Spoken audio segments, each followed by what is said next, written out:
इस वेले 12.3 million dollar cash ਜਿਹੜਾ ਹੈ ਉਹ ਤਾਲਿਬਾਨ ਨੇ ਜਿਹੜੇ ਇਹਨਾਂ ਭੱਜਿਆਂ ਦੇ ਘਰਾਂ ਚੋਂ ਕੀਤਾ ਹੈ ਉਹ ਉਹਨਾਂ ਨੇ ਸੈਂਟਰਲ ਬੈਂਕ ਨੂੰ ਦਿੱਤਾ ਹੈ ਤੇ 골ਡ ਬ੍ਰਿਕਸ ਕਿੰਨੀਆਂ ਸੋਨੇ ਦੀਆਂ ਇੱਟਾਂ ਵੀ ਨੇ। ਅੱਜ ਈਵਨ ਯੂਨਾਈਟਿਡ ਨੇਸ਼ਨਸ ਦੇ ਸੈਕਟਰੀ ਜਨਰਲ ਨੇ ਇਹ ਗੱਲ ਮਿਸਟਰ ਐਂਟੋਨੀਓ ਗੁਟਰਸ ਨੇ ਕਿਹਾ ਕਿ ਵੀ ਜਿਹੜੇ ਹੁਣ ਇਹ ਸਮਝਦੇ ਨੇ ਕਿ ਵੀ ਅਸੀਂ UN ਕਿਉਂ ਨਹੀਂ ਹੱਲ ਕਰ ਸਕਦੀ ਅਫਗਾਨਿਸਤਾਨ ਦਾ ਮਸਲਾ। ਉਹਨਾਂ ਨੇ ਕਿਹਾ ਜੀ ਉਹਨਾਂ 1 ਟ੍ਰਿਲੀਅਨ ਖਰਚੇ ਤੇ ਆਪਣੀਆਂ ਅੱਖਾਂ ਸਾਹਮਣੇ ਉਹਨਾਂ ਨੇ ਕਲੈਪਸ ਦੇਖਿਆ। To think given that they have failed in all these resources to fix the problems of Afghanistan that we can now without those forces and money ਕਿ ਉਹਨਾਂ ਕੋਲ ਤਾਂ force ਔਰ money ਸੀ ਜੇ ਉਹ ਫਿਕਸ ਨਹੀਂ ਕਰ ਸਕੇ they couldn't solve for decades is a fantasy ਕਿ ਵੀ ਇਹ ਤਾਂ ਫਿਰ ਤੁਹਾਡਾ ਇੱਕ ਖਾਬ ਹੈ ਵੀ ਅਸੀਂ ਹੱਲ ਕਰ ਸਕਦੇ ਹਾਂ। ਅਸੀਂ ਹਿਊਮੈਨਿਟੇਰੀਅਨ ਡਿਜ਼ਾਸਟਰ ਜਿਹੜੀ ਹੈ ਉਹਦੇ ਨੂੰ ਡੀਲ ਕਰਨ ਦੇ ਲਈ ਕਰ ਰਹੇ ਹਾਂ ਔਰ ਆਲਰੇਡੀ ਜਿਹੜੇ ਅਫਗਾਨਿਸਤਾਨ ਦੇ ਲਗਭਗ 36 ਤੋਂ 40 ਮਿਲੀਅਨ ਕੋਟ ਹੁੰਦਾ ਹੈ 4 ਕਰੋੜ ਉਹਨਾਂ ਦਾ 1/3 ਜਿਹੜਾ ਉਹ ਭੁੱਖਮਰੀ ਦਾ ਸ਼ਿਕਾਰ ਹੋ ਸਕਦਾ ਹੈ।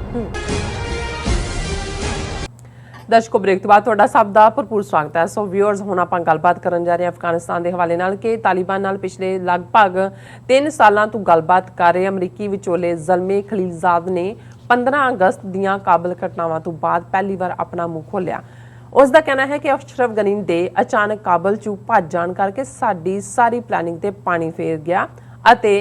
ਤਾਲਿਬਾਨ ਕਾਬਲ ਤੇ ਜਿਹੜੇ ਨੇ ਉਹ ਕਾਬਜ਼ ਹੋ ਗਏ। ਸੋ ਇਸ ਬਾਰੇ ਅਤੇ ਨਾਲ ਹੀ ਅਫਗਾਨਿਸਤਾਨ ਜਿਹੜੀਆਂ ਕਰੰਟ ਜਿਹੜੇ ਹੈਗੇ ਨੇ ਉਹਦੇ ਸਿਚੁਏਸ਼ਨ ਹੈਗੀ ਹੈ ਉਸ ਬਾਰੇ ਆਪਾਂ ਗੱਲਬਾਤ ਕਰਨ ਜਾ ਰਹੇ ਹਾਂ। ਸੋ ਅਸੀਂ ਚਾਹਾਂਗੇ ਕਿ ਤੁਸੀਂ ਇਸੇ ਤਰ੍ਹਾਂ ਬਣੇ ਰਹਿਣਾ ਦੇਖਣ ਸੁਣਨ ਲਈ ਐਂਡ ਲਿਖਣ ਲਈ ਤੁਹਾਡਾ ਸਭ ਦਾ ਬਹੁਤ ਬਹੁਤ ਸ਼ੁਕਰੀਆ ਜੀ। ਡਾਕਟਰ ਸਾਹਿਬ ਕੀ ਕਹਿਣਾ ਚਾਹੋਗੇ? ਦੇਖੋ ਅੱਜ ਜਦੋਂ ਅਸੀਂ ਅਫਗਾਨਿਸਤਾਨ ਤੇ ਗੱਲ ਕਰ ਰਹੇ ਹਾਂ ਤੇ 1 ਮਹੀਨਾ 1 ਦਿਨ ਹੋ ਗਿਆ ਕਾਬਲ ਦੇ ਉੱਤੇ ਕਬਜ਼ੇ ਤੋਂ ਬਾਅਦ ਤਾਲਿਬਾਨ ਦਾ ਪੀਰੀਅਡ ਸ਼ੁਰੂ ਹੋਇਆ। ਇੰਟਰਿਮ ਹਕੂਮਤ ਨੂੰ ਐਲਾਨਿਆ ਵੀ ਹਫ਼ਤੇ ਤੋਂ ਜ਼ਿਆਦਾ ਦਾ ਵਕਤ ਹੋ ਗਿਆ ਔਰ ਕੋਈ ਵੱਡੀ ਖਬਰ ਤਾਂ ਉੱਥੋਂ ਨਹੀਂ ਹੈ। ਔਰ ਜਿਵੇਂ ਅਸੀਂ ਇਹ ਡਿਸਕਸ ਕੀਤਾ ਸੀ ਕਿ ਕਿਵੇਂ ਯੂਨਾਈਟਿਡ ਨੇਸ਼ਨਸ ਨੇ ਅਪੀਲ ਕੀਤੀ ਫੂਡ ਪ੍ਰੋਗਰਾਮ ਲਈ $1 ਬਿਲੀਅਨ ਤੋਂ ਜ਼ਿਆਦਾ ਕਮਿਟਮੈਂਟਸ ਨੇ ਉਹ ਚੱਲ ਰਹੀ ਹੈ ਡਿਸਟ੍ਰੀਬਿਊਸ਼ਨ ਜਿਹੜੀ ਹੈ ਔਰ ਕਿੰਨੇ ਕੁ ਅਜੇ ਹੋਰ ਚੈਲੰਜਸ ਹੋਣਗੇ ਔਰ ਬਾਕੀ ਜਿਹੜਾ ਹੈ ਘੱਟੋ ਘੱਟ ਕੋਈ ਵੀ ਜਿਹੜੀ ਹੈ ਸੀਰੀਅਸ ਗੱਲ ਸਾਹਮਣੇ ਨਹੀਂ ਆਈ। ਜੇ ਅਸੀਂ ਕਿਸੇ ਐਡਮਿਨਿਸਟ੍ਰੇਸ਼ਨ ਦੀ ਪਹਿਲਾ ਪਾਰਟ ਤਾਂ ਪਰਖ ਕਿਸੇ ਵੀ ਚੀਜ਼ ਦੀ ਜਿਹੜਾ ਉਹ ਇਮਾਨਦਾਰੀ ਹੁੰਦਾ ਹੈ ਔਰ ਇਹ ਇੰਟਰਨੈਸ਼ਨਲ ਮੀਡੀਆ ਦੀ ਖਬਰ ਹੈ ਕਿ ਤਾਲਿਬਾਨ ਨੇ ਹੁਣ ਜਿਹੜੇ ਅਸ਼ਰਫ ਗਨੀ ਹਕੂਮਤ ਦੇ ਵਿੱਚ ਸਣੇ ਅਸ਼ਰਫ ਗਨੀ ਦੇ ਉਹ ਤਾਂ ਆਇਆ ਵੀ ਜਹਾਜ਼ ਭਰ ਕੇ ਨੋਟਾਂ ਦਾ ਲੈ ਗਿਆ ਕਈ ਥੱਲੇ ਇਵੇਂ ਹੁੰਦਾ ਰਿਹਾ ਵੀ ਨੋਟਾਂ ਦਾ ਮੀਂਹ ਵਰਦਾ ਇਵੇਂ ਹੀ ਜਿਹੜੇ ਉਹਨਾਂ ਦੇ ਹੋਰ ਵੀ ਵੱਡੇ ਆਫੀਸ਼ੀਅਲ ਜਾਂ ਮਿਨਿਸਟਰ ਦੌੜੇ ਨੇ ਉਹਨਾਂ ਦੇ ਘਰਾਂ ਚੋਂ ਹੁਣ ਜਦੋਂ ਜਿਹੜੇ ਉਹਨਾਂ ਦੇ ਹਕੂਮਤ ਤਾਲਿਬਾਨ ਹਕੂਮਤ ਦੇ ਕਰਿੰਦੇ ਜਾ ਕੇ ਤਲਾਸ਼ੀ ਲੈ ਰਹੇ ਨੇ ਤੇ ਬੜੇ ਬੜੇ ਡਾਲਰ ਨਿਕਲ ਰਹੇ ਨੇ ਸੋਨੇ ਦੀਆਂ ਇੱਟਾਂ ਨਿਕਲ ਰਹੀਆਂ ਔਰ ਇਹ ਖਬਰ ਹੈ Taliban hand over seized cash, gold to Afghan bank as thousands withdraw their savings. ਕਿਉਂਕਿ ਬੈਂਕ ਤਾਂ ਕਲੈਪਸ ਹੋ ਗਏ ਅਮਰੀਕਾ ਨੇ ਵੀ ਫਰੀਜ਼ ਕਰ ਲਿਆ ਸੀ। ਦੂਸਰਾ ਹੁਣ ਲੋਕ ਜਿਨ੍ਹਾਂ ਨੇ ਜਮ੍ਹਾਂ ਕਰਾਏ ਨੇ ਪੈਸੇ ਉਹਨਾਂ ਕੋਲ ਦੇਣ ਨੂੰ ਨਹੀਂ ਸੀ। ਸੋ ਇਹਨਾਂ ਨੇ ਜਿਹੜਾ ਹੁਣ ਇਹ ਸਾਰੀਆਂ ਲੱਭਿਆ ਹੈ ਸਾਰਾ ਕੁਛ ਹੈ ਔਰ ਉਹਦੇ 'ਚ ਉਹਨਾਂ ਨੇ ਇਹ ਕੀਤਾ ਕਿ ਵੀ ਇਸ ਵੇਲੇ 12.3 ਮਿਲੀਅਨ ਡਾਲਰ ਕੈਸ਼ ਜਿਹੜਾ ਹੈ ਉਹ ਤਾਲਿਬਾਨ ਨੇ ਜਿਹੜੇ ਇਹਨਾਂ ਭੱਜਿਆਂ ਦੇ ਘਰਾਂ 'ਚੋਂ ਕੀਤਾ ਉਹ ਉਹਨਾਂ ਨੇ ਸੈਂਟਰਲ ਬੈਂਕ ਨੂੰ ਦਿੱਤਾ ਹੈ ਤੇ 골ਡ ਬ੍ਰਿਕਸ ਕਿੰਨੀਆਂ ਸੋਨੇ ਦੀਆਂ ਇੱਟਾਂ ਵੀ ਨੇ ਔਰ ਇਹ ਮੈਂ ਸਮਝਦਾ ਵੀ ਆਪਣੇ ਆਪ ਦੇ ਵਿੱਚ ਜੇ ਇਹਨੂੰ ਅਸੀਂ ਇੰਡੀਆ ਪਾਕਿਸਤਾਨ ਦੇ ਨਾਲ ਕੰਪੇਅਰ ਕਰੀਏ ਤਾਂ ਉੱਥੇ ਜਿੱਥੇ ਅਸਲੀ ਸੋਨਾ ਰੱਖਿਆ ਹੋਇਆ ਨਾ ਉੱਥੇ ਜਾ ਕੇ ਚੈੱਕ ਕਰੋ ਉੱਥੇ ਪਿੱਤਲ ਹੀ ਨਿਕਲੇਗਾ ਉਹ ਚੁੱਕ ਲਿਆ ਹੋਣਾ ਵੇਚ ਵੀ ਦਿੱਤਾ ਹੋਣਾ। ਜਿੱਥੇ ਮਿਊਜ਼ੀਅਮ ਨੇ ਔਰ ਦੂਸਰੇ ਨੇ ਅਸਲੀ ਪੇਂਟਿੰਗਸ ਪਤਾ ਨਹੀਂ ਕਿੱਥੇ ਕੀ ਹੋਣੀਆਂ ਨੇ ਤੇ ਉਹਦੇ 'ਚ ਕੀ ਰੱਖਿਆ ਹੋਇਆ। ਸੋ ਉਹ ਜਿਨ੍ਹਾਂ ਨੂੰ ਵਿਚਾਰੇ ਇੰਨੀ ਸਟਰਗਲ ਤੋਂ ਬਾਅਦ ਆਏ ਉਹਨਾਂ ਨੂੰ ਸੋਨਾ ਮਿਲੇ ਔਰ ਦੂਜਾ ਮਿਲੇ ਤੇ ਉਹ ਕਹਿਣ ਕਿ ਭਾਈ ਇਹ ਲੋਕਾਂ ਦਾ ਹੈਗਾ ਜਿਹੜੇ ਲੁੱਟ ਕੇ ਇਹਨਾਂ ਨੇ ਰੱਖਿਆ ਹੋਇਆ ਸੀ। ਸੋ ਇਹ ਤੋਂ ਜਦੋਂ ਹੁਣ ਇਹ ਵੀ ਆਉਂਦਾ ਹੈ ਕਿ ਅੱਜ ਹੀ ਉਹਨਾਂ ਦਾ ਨੋਮ ਚੋਮਸਕੀ ਉਹਦਾ ਇੰਟਰਵਿਊ ਕੀਤਾ ਇੱਕ ਬੀਬੀ ਨੇ ਕਿ ਵੀ ਇਹ ਕੀ ਹੋਇਆ ਅਫਗਾਨਿਸਤਾਨ 'ਚ ਤੇ ਉਹ ਕਹਿ ਰਹੇ ਸੀ ਕਿ ਵੀ ਉਹ ਸਾਰੀ ਫਰਾਡ ਉਹਨੇ ਇੱਕ ਲਫ਼ਜ਼ ਅੰਗਰੇਜ਼ੀ ਦਾ ਇਸਤੇਮਾਲ ਕੀਤਾ ਵੀ ਕਰਪਸ਼ਨ ਦੀ ਦਲਦਲ ਸੀ। ਉਹਨੇ ਕਿਹਾ ਫੌਜ ਕਹਿਣ ਨੂੰ ਕਹੋ ਜੀ 3 ਲੱਖ ਸੀ ਕਹਿੰਦੇ ਵੀ ਉਹਨਾਂ 'ਚ ਤਾਂ ਉਹ ਸਾਰੇ ਤਨਖਾਹ ਹੀ ਲੈਣ ਜਾਂਦੇ ਸੀ ਉਹ ਵੀ ਕੋਈ ਹੈ ਹੀ ਨਹੀਂ ਸੀ ਕਿਸੇ ਦਾ ਵੀ ਟੋਟਲੀ ਕਰਪਟ। ਹੁਣ ਇਹ ਜਦੋਂ ਘਰਾਂ 'ਚੋਂ ਮਿਲੀਅਨਸ ਆਫ ਡਾਲਰਸ ਐਂਡ ਸੋਨਾ ਨਿਕਲ ਰਿਹਾ ਹੈ ਇਸ ਦਾ ਮਤਲਬ ਇਹ ਹੈ ਵੀ ਜਿਹੜੇ ਹੋਇਆ ਜੀ ਉਹ ਲੜੇ ਨਹੀਂ ਮੈਲਟ ਅਵੇ ਹੋ ਗਏ ਔਰ ਲੜਨ ਲਈ ਥੋੜ੍ਹੀ ਆਏ ਸੀ ਉਹ ਤਾਂ ਲਟੇਰੇ ਸੀ ਆਪਣੇ ਕਿਸਮ ਦੇ। ਸੋ ਇਹਦੇ ਨਾਲ ਇਸ ਕਿਸਮ ਦੇ ਐਕਸ਼ਨਸ ਨਾਲ ਘੱਟੋ ਘੱਟ ਇੱਕ ਕਰਪਟ ਸੁਸਾਇਟੀਜ਼ ਦੇ ਵਿੱਚ ਜੇ ਕੋਈ ਇਮਾਨਦਾਰ ਸਿਸਟਮ ਜਾਂ ਇਮਾਨਦਾਰ ਬੰਦਾ ਆ ਕੇ ਗੱਲ ਕਰਦਾ ਹੈ ਤੇ ਲੋਕਾਂ ਨੂੰ ਹੌਸਲਾ ਮਿਲਦਾ। ਔਰ ਲੇਕਿਨ ਸਮੱਸਿਆ ਤਾਂ ਦੇਖੋ ਅਫਗਾਨਿਸਤਾਨ ਇੱਕ ਗੁੰਝਲਦਾਰ ਗੋਰਖਤੰਦ ਹੈ ਔਰ ਇਹ ਗੱਲ ਹੁਣ ਅੱਜ ਈਵਨ ਯੂਨਾਈਟਿਡ ਨੇਸ਼ਨਸ ਦੇ ਸੈਕਟਰੀ ਜਨਰਲ ਨੇ ਇਹ ਗੱਲ ਮਿਸਟਰ ਐਂਟੋਨੀਓ ਗੁਟਰਸ ਨੇ ਕਿਹਾ ਕਿ ਵੀ ਜਿਹੜੇ ਹੁਣ ਇਹ ਸਮਝਦੇ ਨੇ ਕਿ ਵੀ ਅਸੀਂ UN ਕਿਉਂ ਨਹੀਂ ਹੱਲ ਕਰ ਸਕਦੀ ਅਫਗਾਨਿਸਤਾਨ ਦਾ ਮਸਲਾ। ਉਹਨੇ ਕਿਹਾ to think given that the United States spent $1 trillion only to see the Afghan government and military it supported collapse ahead of a full withdrawal of US and ਉਹਨਾਂ ਨੇ ਕਿਹਾ ਜੀ ਉਹਨਾਂ 1 trillion ਖਰਚੇ ਤੇ ਆਪਣੀਆਂ ਅੱਖਾਂ ਸਾਹਮਣੇ ਉਹਨਾਂ ਨੇ collapse ਦੇਖਿਆ। To think given that they have failed in all these resources to fix the problems of Afghanistan that we can now without those forces and money ਕਿ ਉਹਨਾਂ ਕੋਲ ਤਾਂ force ਔਰ money ਸੀ ਜੋ ਉਹ ਫਿਕਸ ਨਹੀਂ ਕਰ ਸਕੇ they couldn't solve for decades is a fantasy ਕਿ ਵੀ ਇਹ ਤਾਂ ਫਿਰ ਤੁਹਾਡਾ ਇੱਕ ਖਾਬ ਹੈ ਵੀ ਅਸੀਂ ਹੱਲ ਕਰ ਸਕਦੇ ਹਾਂ। ਉਹਨਾਂ ਨੇ ਕਿਹਾ ਵੀ ਅਸੀਂ ਹਿਊਮੈਨਿਟੇਰੀਅਨ ਡਿਜ਼ਾਸਟਰ ਜਿਹੜੀ ਹੈ ਉਹਦੇ ਨੂੰ ਡੀਲ ਕਰਨ ਦੇ ਲਈ ਕਰ ਰਹੇ ਹਾਂ ਔਰ ਆਲਰੇਡੀ ਜਿਹੜੇ ਅਫਗਾਨਿਸਤਾਨ ਦੇ ਲਗਭਗ 36 ਤੋਂ 40 ਮਿਲੀਅਨ ਕੋਟ ਹੁੰਦਾ 4 ਕਰੋੜ ਉਹਨਾਂ ਦਾ 1/3 ਜਿਹੜਾ ਉਹ ਭੁੱਖਮਰੀ ਦਾ ਸ਼ਿਕਾਰ ਹੋ ਸਕਦਾ ਹੈ ਉਹਨਾਂ ਦੇ ਲਈ ਅਸੀਂ ਕਰ ਰਹੇ ਹਾਂ। ਪਰ ਜਿਹੜਾ ਜਿਵੇਂ ਤੁਸੀਂ ਕਿਹਾ ਜ਼ਲਮੇ ਖਲੀਲਜ਼ਾਦ ਇਸ ਨੂੰ ਟਰੰਪ ਨੇ ਅਪਾਇੰਟ ਕੀਤਾ ਗੱਲਬਾਤ ਕਰੇਗਾ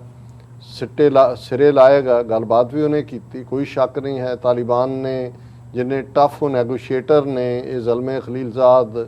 ਫਲਾਈ ਰਿਹਾ ਉਹਦਾ ਇੱਕ ਲੱਤ ਵਾਸ਼ਿੰਗਟਨ ਇੱਕ ਕਾਬਲ ਇੱਕ ਦੋਹਾ ਕਦੇ ਕਦਾਈ ਸਾਹ ਲੈਣ ਲਈ ਦਿੱਲੀ ਵੀ ਚਲਾ ਜਾਂਦਾ ਸੀ ਹੁਣ ਦਿੱਲੀ ਵਾਲਿਆਂ ਦਾ ਯਾਰ ਹੈ ਚੰਗਾ ਲੇਕਿਨ ਇਸ ਸਾਰੇ ਤੋਂ ਬਾਅਦ ਇਹ ਤਾਂ ਕਿਹਾ ਜਾ ਸਕਦਾ ਕਿ ਵੀ ਉਹਨੇ ਡਿਲੀਵਰ ਕਰ ਦਿੱਤਾ ਫਰਵਰੀ 2020 'ਚ ਹੋ ਗਏ ਦਸਤਖਤ।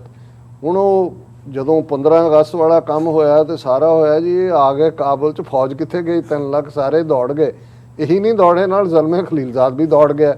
ਸਾਰੇ ਦੁਨੀਆ ਵਾਲੇ ਲੱਭਣ ਕੇ ਵੀ ਉਹ ਸਮਝੌਤਾ ਕਰਾਉਣ ਵਾਲਾ ਕਿੱਥੇ ਗਿਆ ਵੀ ਇਹ ਕੀ ਹੋ ਗਿਆ। ਹੁਣ ਉਹ ਬਾਹਰ ਨਿਕਲਿਆ ਉਹਨੂੰ ਲੱਗਾ ਵੀ ਕੀ ਔਰ ਦੁਨੀਆ ਦੀ ਮਸ਼ਹੂਰ ਅਖਬਾਰ ਹੈ ਫਾਈਨੈਂਸ਼ੀਅਲ ਟਾਈਮਸ ਉਹਨੇ ਇੰਟਰਵਿਊ ਦਿੱਤਾ। ਹੁਣ ਪਹਿਲਾ ਸਵਾਲ ਹੀ ਹੁੰਦਾ ਕਿ ਵਾਟ ਵੈਂਟ ਰੋਂਗ ਕੀ ਹੋਇਆ ਔਰ ਇਹ ਜਿਹੜਾ ਉਹਨਾਂ ਨੇ ਕਿਹਾ ਕਿ ਵੀ ਇੱਕ ਲਾਈਨ 'ਚ ਸਭ ਨੇ ਹੈਡਲਾਈਨ ਹੈ ਕਿ ਅਸ਼ਰਫ ਗਨੀ ਦੇ ਦੌੜ ਜਾਣ ਨੇ ਸਾਡੀ ਸਾਰੀ ਪਲੈਨਿੰਗ ਤੇ ਪਾਣੀ ਫੇਰ ਦਿੱਤਾ ਇਹ ਉਹਦਾ ਵਾਈਨ ਲਾਈਨਰ ਜਵਾਬ ਹੈ। ਪਰ ਜਿਹੜੀ ਗੱਲ ਉਹਨੇ ਕਹੀ ਫਾਈਨੈਂਸ਼ੀਅਲ ਟਾਈਮਸ ਦੇ ਇਸ ਇੰਟਰਵਿਊ ਦੇ ਵਿੱਚ ਤੇ ਉਹਨੇ ਕਿਹਾ ਵੀ ਜੇ ਅਸ਼ਰਫ ਗਨੀ ਨਾ ਦੌੜਦਾ ਤੇ ਹਾਲਾਤ ਹੋਰ ਹੋਣੇ ਸੀ। ਉਹਨੇ ਕਿਹਾ ਵੀ ਜਿਹੜੀ ਸਹਿਮਤੀ ਬਣੀ ਸੀ ਸਾਡੀ ਇਹ ਠੀਕ ਹੈ ਵੀ ਤਾਲਿਬਾਨ ਨੇ ਕਿਹਾ ਸੀ ਵੀ ਇਹ ਅਸਤੀਫਾ ਦੇਗਾ ਪਰ ਸਾਨੂੰ ਸੀ ਕਿ ਵੀ ਉਹ ਕਾਬਲ 'ਚ ਆ ਗਏ ਸੀ ਉਹਨਾਂ ਨੇ ਇਹ ਕਿਹਾ ਸੀ ਵੀ ਅਸੀਂ ਅੰਦਰ ਨਹੀਂ ਜਾਣਾ ਹੈ ਅਸੀਂ ਜਿਹੜਾ ਉਹ ਗੱਲਬਾਤ ਹੀ ਕਰਾਂਗੇ ਔਰ ਗੱਲਬਾਤ ਰਾਹੀਂ ਪਰ ਉਹਨਾਂ ਨੇ ਕਿਹਾ ਵੀ ਇਹ ਤਾਂ ਫੌਰਨ ਉੱਥੋਂ ਲੈ ਕੇ ਦੌੜ ਗਿਆ ਅਸ਼ਰਫ ਗਨੀ ਔਰ ਜਿੱਥੇ ਬਿਲਕੁਲ ਖਾਲੀ ਪਿਆ ਸੀ ਫਿਰ ਤਾਲਿਬਾਨ ਦੇ ਕੋਲ ਤਾਂ ਕੋਈ ਚੋਇਸ ਨਹੀਂ ਸੀ ਅਦਰ ਦੈਨ ਕਿ ਵੀ ਉਹਨਾਂ ਨੇ ਉਹਨੂੰ ਲੈਣਾ ਹੀ ਲੈਣਾ ਸੀ। ਔਰ ਉਹਨੇ ਕਿਹਾ ਵੀ ਇਸ ਸਾਰੇ ਨੇ ਜੇ ਉਹਨਾਂ ਨੇ ਕਿਹਾ ਵੀ ਭਾਵੇਂ ਉਹ ਕਾਬਲ ਦੇ ਦਰਵਾਜ਼ੇ ਤੱਕ ਵੀ ਪਹੁੰਚ ਗਏ ਸੀ ਫਿਰ ਵੀ ਇਹੀ ਪਲੈਨਿੰਗ ਸੀ ਕਿ ਅਸੀਂ ਇਹਨੂੰ ਪੀਸਫੁਲੀ ਜਿਹੜਾ ਹੈ ਉਹ ਟਰਾਂਸਫਰ ਹੋਏਗਾ ਲੇਕਿਨ ਇਸ ਸਾਰੇ 'ਚ ਉਹਨੇ ਕਿਹਾ ਜੀ ਸਾਡੀ ਸਾਰੀ ਜਿਹੜੀ ਰਣਨੀਤੀ ਸੀ ਧਰੀ ਦੀ ਧਰੀ ਰਹਿ ਗਈ ਤੇ ਫਿਰ ਆਨਨ ਫਾਨਨ ਲੋਕਾਂ ਨੂੰ ਨਿਕਲਣਾ ਪਿਆ ਤੇ ਨਾਲ ਹੀ ਜਿਹੜੀ ਆ ਗੱਲਬਾਤ ਦਾ ਵੀ ਐਂਡ ਹੋਇਆ। ਉਹਨਾਂ ਨੇ ਕਿਹਾ ਵੀ ਇੱਕ ਸਮਝੌਤਾ ਜਿਹੜਾ ਸੀ ਤਾਲਿਬਾਨ ਨਾਲ ਰੱਖਿਆ ਹੋਇਆ ਸੀ ਉਹ ਸੇਫ ਸੀ ਮਤਲਬ ਜ਼ਾਹਰ ਨਹੀਂ ਸੀ ਕੀਤਾ ਕਿ ਉਹ ਕਾਬਲ 'ਚ ਨਹੀਂ ਜਾਣਗੇ ਔਰ ਮੈਨੂੰ ਇਸ ਗੱਲ ਦਾ ਰੱਤੀ ਮਾਤਰ ਵੀ ਅਹਿਸਾਸ ਨਹੀਂ ਸੀ ਕਿ ਅਸ਼ਰਫ ਗਨੀ ਜਿਹੜਾ ਉਹ ਅਫਗਾਨਿਸਤਾਨ ਛੱਡ ਕੇ ਦੌੜਨ ਵਾਲਾ ਹੈ ਔਰ ਉਹਨਾਂ ਨੇ ਕਿਹਾ ਵੀ ਇਹਦਾ ਨਤੀਜਾ ਇਹ ਹੋਇਆ ਕਿ ਭਾਈ ਸਾਡੀ ਤੋਏ ਹੋ ਗਈ ਔਰ ਇਹ ਅਮਰੀਕਾ ਦੀ ਜਿਹੜੀ ਸਾਰੀ ਪਲੈਨਿੰਗ ਹੈ ਇਹ ਧਰੀ ਧਰਾਈ ਰਹਿ ਗਈ। ਔਰ ਉਹਨੇ ਕਿਹਾ ਵੀ ਉਹਨੇ ਅਸ਼ਰਫ ਗਨੀ ਨੇ ਕਹਿੰਦਾ ਇੱਕ ਦਿਨ ਪਹਿਲਾਂ ਮੇਰੀ ਗੱਲ ਹੋਈ ਅਸ਼ਰਫ ਗਨੀ ਨਾਲ ਉਹਨੇ ਕਿਹਾ ਜੀ ਜੋ ਸਮਝੌਤੇ ਤਹਿਤ ਹੈ ਮੈਂ ਤੁਹਾਡੀਆਂ ਹਦਾਇਤਾਂ ਮੁਤਾਬਕ ਇਹ ਗੱਲ ਕਰਾਂਗਾ ਬਿਲਕੁਲ। ਔਰ ਉਹਨੂੰ ਜਦੋਂ ਪੁੱਛਿਆ ਗਿਆ ਇਸ ਤੋਂ ਪਹਿਲਾਂ ਈਵਨ ਐਂਟਨੀ ਬਲਿੰਕਨ ਜਿਹੜਾ ਸੈਕਟਰੀ ਆਫ ਸਟੇਟ ਹੈ ਉਹਨੂੰ ਟੋਲੋ ਨਿਊਜ਼ ਨੇ ਇੰਟਰਵਿਊ ਕੀਤਾ ਇਹ ਅਫਗਾਨਿਸਤਾਨ ਦਾ ਆਫੀਸ਼ੀਅਲ ਨਿਊਜ਼ ਏਜੰਸੀ ਹੈ ਤੇ ਉਹਦੇ 'ਚ ਉਹਨੇ ਜਿਹੜਾ ਉਹਨਾਂ ਟੋਲੋ ਨਿਊਜ਼ ਦਾ ਲੌਤਫੁੱਲਾ ਨਜ਼ਫੀ ਜ਼ਾਦਾ ਉਹਨੇ ਬਲਿੰਕਨ ਨੂੰ ਪੁੱਛਿਆ ਸੀ ਕਿ ਕੀ ਤੁਸੀਂ ਉਹਨੂੰ ਦੌੜਾਇਆ ਅਸ਼ਰਫ ਗਨੀ ਨੂੰ ਉੱਥੋਂ ਭੱਜਣ 'ਚ ਮਦਦ ਕੀਤੀ। ਉਹਨੇ ਕਿਹਾ ਨਹੀਂ ਸੱਚ ਇਹ ਹੈ ਕਿ ਮੈਂ ਤਾਂ ਉਹਦੇ ਨਾਲ ਫੋਨ ਤੇ ਗੱਲ ਕਰ ਰਿਹਾ ਸੀ ਜਿਸ ਦਿਨ ਉਹ ਅਫਗਾਨਿਸਤਾਨ 'ਚੋਂ ਨਿਕਲਿਆ ਉਸ ਤੋਂ ਇੱਕ ਦਿਨ ਪਹਿਲਾਂ ਫੋਨ ਤੇ ਗੱਲਬਾਤ ਹੋਈ ਔਰ ਅਸੀਂ ਤਾਂ ਸਾਨੂੰ ਇਹ ਆਸ ਹੀ ਨਹੀਂ ਸੀ ਕਿ ਵੀ ਉਹ ਕਹਿੰਦਾ ਵੀ ਮੈਨੂੰ ਤਾਂ ਇੱਕ ਦਿਨ ਪਹਿਲਾਂ ਕਿਹਾ ਵੀ ਅਸੀਂ ਮਰਦੇ ਦਮ ਤੱਕ ਲੜਾਂਗੇ ਪਰ ਇਹ ਕਹਿਣ ਦੇ 24 ਘੰਟੇ ਦੇ ਵਿੱਚ ਦੌੜ ਗਿਆ ਨੋਟਾਂ ਦਾ ਭਰ ਕੇ ਜਹਾਜ਼। ਔਰ ਇਸ ਸਾਰੇ ਨੂੰ ਜਿਹੜਾ ਹੈ ਉਹਨਾਂ ਕਿਹਾ ਜੀ ਉਹ ਖਲੀਲਜ਼ਾਦ ਕਹਿ ਰਿਹਾ ਫਾਈਨੈਂਸ਼ੀਅਲ ਟਾਈਮਸ ਨੂੰ ਕਿ ਵੀ ਅਸ਼ਰਫ ਗਨੀ ਦਾ ਗਾਇਬ ਹੋਣ ਨਾਲ ਕਾਬਲ ਦੀ ਜਿਹੜੀ ਸਾਰੀ ਸਿਕਿਉਰਿਟੀ ਆ ਉਹ ਬਿਖਰ ਗਈ, ਉੱਥੇ law and order the situation ਸੀ। ਤਾਲਿਬਾਨ ਨੇ ਸਾਨੂੰ ਪੁੱਛਿਆ ਕਿ ਜੀ ਦੱਸੋ ਅਸੀਂ ਦੇਖੋ ਮਤਲਬ ਇਹ ਡਿਊ ਦਿੱਤਾ ਉਹਨੇ ਤਾਲਿਬਾਨ ਨੂੰ ਕਿ ਉਹ ਫਿਰ ਵੀ ਜਦੋਂ ਉਹ ਦੌੜ ਗਿਆ ਉੱਥੇ ਕੁਝ ਨਹੀਂ ਸੀ। ਤਾਲਿਬਾਨ ਨੇ ਸਾਨੂੰ ਪੁੱਛਿਆ ਕਿ ਵੀ ਅਸੀਂ ਕਾਬਲ ਦੀ ਸਿਕਿਉਰਿਟੀ ਦੀ ਜ਼ਿੰਮੇਵਾਰੀ ਲੈ ਲਈਏ। ਉਹਨੇ ਕਿਹਾ ਜੀ ਵੀ ਹੁਣ ਅਸੀਂ ਤਾਂ ਲੈਣੀ ਨਹੀਂ ਸੀ, ਅਸੀਂ ਤਾਂ ਨਿਕਲ ਆਏ ਸੀ। ਅਸੀਂ ਕਿਹਾ ਵੀ ਠੀਕ ਹੈ ਤੁਸੀਂ ਲੈ ਲਓ, ਔਰ ਉਹਨਾਂ ਨੇ ਉਹਨਾਂ ਦਾਅਵਿਆਂ ਨੂੰ ਖਾਰਜ ਕੀਤਾ ਹੈ ਕਿ ਜੀ ਇਹ ਤਾਂ ਪਹਿਲਾਂ ਹੀ ਡਿਸਾਈਡਡ ਸੀ, ਤਾਲਿਬਾਨ ਪ੍ਰੈਜ਼ੀਡੈਂਟ ਪੈਲੇਸ 'ਚ ਆ ਜਾਣਗੇ 15 ਅਗਸਤ ਨੂੰ। ਉਹਨਾਂ ਨੇ ਕਿਹਾ ਵੀ ਇਹ ਨਾ ਹੀ ਸਾਡੀ ਫੌਜ ਦਾ ਕੋਈ ਮਿਸ਼ਨ ਸੀ, ਨਾ ਹੀ ਇਸ ਕਿਸਮ ਦਾ ਜਿਹੜਾ ਹੈ ਉਹ ਕੋਈ ਪਹਿਲਾਂ ਸੀ। ਇਹ ਸਾਰੀ ਗੱਲ ਨੇ ਜਿਹੜਾ ਉਹ ਸਾਡਾ ਜਿਹੜਾ ਉਹ ਧਰਾ ਰਹਿ ਗਿਆ ਅਸ਼ਰਫ ਗਨੀ ਦਾ ਦੌੜਨਾ। ਔਰ ਇਹ ਵਿਚਾਰਾ 70 ਸਾਲਾਂ ਦਾ ਖਲੀਲਜ਼ਾਦ, ਕਿਉਂਕਿ ਬਹੁਤੇ ਤਾਂ ਇਹੀ ਕਹਿ ਰਹੇ ਨੇ ਜੀ ਦੇਖੋ ਇਹ ਫੇਲ ਹੋਇਆ, ਉਹ ਕਹਿੰਦਾ ਦੱਸੋ ਹੁਣ ਮੈਂ ਕੀ ਕਰਨਾ ਸੀ। ਜਿਵੇਂ ਉਹ ਇੱਕ ਵਾਰ ਦੀ ਗੱਲ ਹੈ ਕਿ ਵੀ ਇੱਕ ਉੱਥੇ ਖੜਾ ਕੀਤਾ ਇਹਨਾਂ ਨੇ ਬਾਹਰਲੇ ਹੀ ਸਿੱਖਾਂ ਨੇ ਪੰਜਾਬ 'ਚ ਕਿ ਵੀ ਇਹ ਖਾਲਿਸਤਾਨ ਦੀ ਗੱਲ ਕਰੇਗਾ, ਇੱਥੋਂ ਗਿਆ ਹੁਣ ਮੈਂ ਨਾਂ ਨਹੀਂ ਲੈਣਾ ਹੈ। ਉੱਥੇ ਜਾਂਦਿਆਂ ਹੀ ਉਹ ਕੋਈ ਹੋਰ ਕਰਨ ਲੱਗ ਗਿਆ ਜੈ ਹਿੰਦ, ਤੇ ਜਿਨ੍ਹਾਂ ਨੇ ਭੇਜਿਆ ਸੀ ਉਹਨਾਂ ਨੂੰ ਕਿਹਾ ਵੀ ਇਹ ਕੀ ਹੋਇਆ। ਕਹਿੰਦਾ ਜੀ ਵੀ ਹੁਣ ਅਸੀਂ ਤਾਂ ਸ਼ਿੰਗਾਰ ਕੇ ਭੇਜਿਆ ਸੀ, ਹੁਣ ਜੇ ਜਾਂਦਿਆਂ ਹੀ ਝੋਟਾ ਬਹਿ ਹੀ ਗਿਆ, ਕਹਿੰਦਾ ਹੁਣ ਦੱਸੋ ਅਸੀਂ ਕੀ ਕਰ ਸਕਦੇ ਹਾਂ।